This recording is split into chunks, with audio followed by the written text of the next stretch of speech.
awe came upon me one hot August night when I was only 17 years old. That night, there was supposed to be a particularly amazing meteor shower. And so about a dozen of us, we headed down to the beach where there was a boardwalk to sleep out under the stars. It was a fabulous night. No adults were there to tell us what to do. So we were trying on what it would feel like to be an adult ourselves and to do what we wanted when we wanted. We had good friends to talk to. There was swimming after dark. We had an illegal campfire to make us feel just a little bit afraid that someone might catch us doing something a little beyond our abilities. It was a brilliant night. We laughed and we played and we solved all the problems of the world, but we never saw a single meteor. Around 3 o'clock in the morning, we finally settled down to sleep. I'm not sure what woke me up, but I do remember looking up and seeing nothing but stars. And when the first meteor streaked across the sky, rather than waking up my friends so that they could see what I was seeing, I just lay there watching as streak after streak stretched across the darkness. I knew in my head that these were meteors, but it was as if the stars themselves were putting on a show just for me. I'd never seen anything quite like it, and I couldn't believe my own eyes. Suddenly the cosmos was more than just the backdrop of my imagination. The cosmos was there, right there in all its glory. It was the most beautiful display of cosmic grandeur. I was totally overwhelmed by the vastness of the universe. Far from feeling small, I felt like I was big enough to reach out and touch the stars. It was wonderful. There were moments when I felt that I wasn't the only one doing the watching. There I was lying below the sky, looking up, feeling strangely at peace, and for the first time I felt as though I was actually being watched and seen. I was being seen and I was being known by something bigger than the sky. In a sea of a billion galaxies, I felt the creator of all that is surrounding me. The gentle sea breeze seemed to caress me, and for the first time in my life, I became conscious that I am part of something far larger than myself, and I felt my heartbeat begin to quicken. Serenaded by the heavy breathing of my companions, I began to wonder about stardust, about breath, and the wind, and about this thing called the spirit. And I knew that somehow the heart of what I was staring into was miraculously related to the heart which was beating so quickly in me. And the tears flowed, and I knew such joy. It was as if the cosmos itself had opened up inside of me, and for the first time I knew who and what I am. I also knew somehow, deeply knew, that the breath in me and the spirit at the heart of the universe that was exploding before my eyes is intimately one. I remember my joy was tinged with a kind of fear because I knew that this was bigger than anything I had ever been able to imagine, and I wondered if my head was about to explode. I remember laughter rising within me, which I suppressed because I didn't want my friends to wake up and find me deliriously happy, like some kind of crazy person. I knew I'd never be able to explain the joy I was feeling. Nothing had ever filled me so full. I had no words with which to explain my experience. I still don't have words to describe this mystical experience. I felt as though my whole being was going to burst open because the joy and the love which I felt simply could not be contained. Over the years, I've returned to this experience to try to put into words an experience which is beyond words. For a long time, I used the word God to describe what I was experiencing. At the time, I remember thinking that God had better ease off just a little or I was going to entirely lose the plot. God was far too much to take in. I wasn't sure I could take much more when suddenly the sky began to change its hue. I became conscious of color behind me. Now, don't ask me how you can become conscious of color. I just was. I was afraid to look back toward the color because I knew that behind me the sun would be rising. And if tiny meteors streaking across the sky could do what they did to me, I wasn't sure I could handle the magnificence of the sun rising.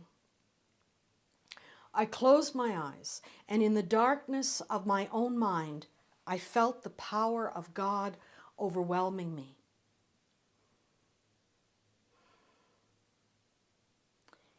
In the book of Genesis, there's a powerful story about one of our ancestors named Jacob. The story takes place after Jacob has tricked his father into giving him the blessing which, according to their custom, should have gone to his older twin brother Esau. Jacob has just left home and is traveling through the desert when he sets up camp for the night. Jacob takes a rock and he uses it as a pillow. During the night, Jacob has a dream in which he sees a ladder which stretches from the ground all the way up into the realm of the divine mystery which we call God. The Hebrew text uses the unspeakable name for God, Yahweh, a word so sacred that the Hebrews did not speak it, a word which translates into English as, I am who I am. Messengers of the divine mystery were traveling up and down Jacob's dream ladder. Jacob could see the mystery standing over him, and from the Holy One, Jacob received the knowledge that his descendants would be numerous as the specks of dust on the ground, spreading out all over the earth, and those descendants, that's us, we, Jacob's descendants, would see ourselves as blessed by our ancestor David. From the divine mystery, Jacob knew that the Holy One would never leave him. Then Jacob woke and said, truly Yahweh is in this place, and I never knew it. He was filled with trembling, and he said, how awe-inspiring is this place. This is nothing less than the dwelling place of God. This is the gate to heaven. Jacob rose early the next morning and took the stone which he had used as his pillow, and he set it up as a monument, and he anointed it with oil. Jacob named the place Bethel, house of God, saying, truly, Yahweh is in this place, and I never knew it. Bethel. Beth, from the Hebrew word be'et, which means dwelling place, and El, the word for a God. Bethel, the dwelling place of the divine mystery we call God. There's another ancient name for the mystery we call God. Shekinah is an ancient Hebrew name which can be translated as she who dwells among us. For we are in God, and God is in us. All around us, within us, and among us, you will discover the contours of the dwelling place of the divine, the sacred, the Holy One. Way back when, standing within divinity, it took a long time for me to have the courage to open my eyes, and when I did, the light was blinding. I squinted as the orange ball of burning gas, which is the sun, rose over the treetops, and I laughed out loud at the beauty of it all. Awakened by my laughter, my friends began to dance around and wax poetic, or as poetic as a bunch of adolescents can be at an early hour. as they struggled to put into words the beauty in which we were held. Before long, we were marveling about the power of the Creator of all this. Laid bare by the magnificence of a summer morning, we began hugging one another as we declared how great it is to be alive. We didn't have words to name our experience. Our notions of God were crude and simple.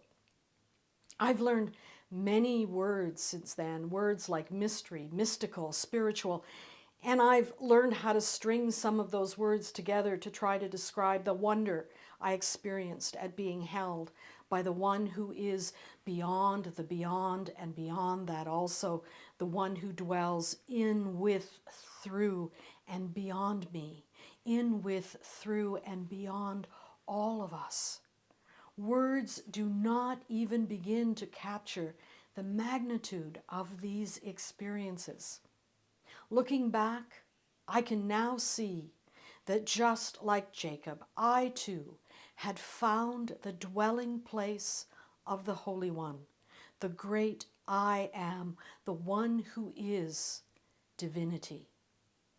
I suppose Bethel is as good a word as any to describe the dwelling place of divinity, the place in which the mystery we call God lives and moves and has being, the place in which you and I live and move and have our being, the place where we cannot escape the reality that we are one. The word Bethel is more than just a place. It is a way of expressing our experiences of our own place within the one in whom we dwell. In the beauty of the cosmos, I trust that you too have experienced and will continue to experience Bethel, the dwelling place of divinity. May the Shekinah, she who dwells among us, may the Shekinah awaken in you the joy of finding Bethel in the magnificence of the cosmos, in the miracles which are our neighbors, and in your very self. For we dwell in the one who dwells in us, our lover, beloved, and love itself. Thanks be to all that is holy.